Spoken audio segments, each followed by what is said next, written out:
பேய்களுக்கு கூறு இருக்குது போச்சா? ஆமா, இந்த கிழவி யாரு? எங்க ஆத்தா பொண்ணு தாய். உங்க ஆத்தா பொண்ணு தாயா? கொஞ்சம் இரு. வாடா வாடா, நம்ம கிழவியப்பா.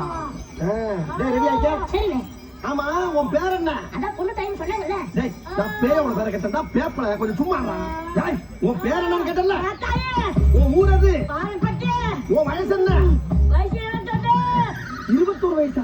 ஆமா, 21 வயசு அழகு இந்த கிழவி மேல வந்து குடியேறி இருக்கே, என்ன காரணம்? எங்க ஊர் கறிக்கார பாண்டி என்ன கல்யாணம் பண்ணி காத்துட்டு போயிட்டாண்டா. சரி, முதல்ல நடக்க அதுக்கு இந்த கிழவி மேல வந்து ஏறி இருக்கீங்க. பாண்டி வசல்டா, அவங்க கூட ஃபர்ஸ்ட் நைட் முடிச்சிட்டாண்டா, நான் வெளிய போறேன்.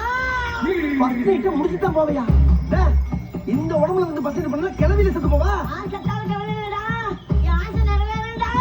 ஆசை நிறைவேறணும்னா ஒரு சாராத்த கேளு, சூட்ட கேளு. அதை விட்டு பஸ் நைட் ஏற்பாடு பண்ணனும்னா இதெல்லாம் நாங்க செட் பண்ண முடியுங்க. சொன்னது செய்யற இதே. டேய், இத பத்தி ஏன்டா பேசாத? ஒண்ணோட இங்க ஜாச்சா இருக்கு. நாங்கலாம் சுருட்டி வச்சிருக்கோம். வாயில கொஞ்சம் மரியாதையா ஓடி நீ. முடியாது. போடாண்டி வந்திருக்கேன்.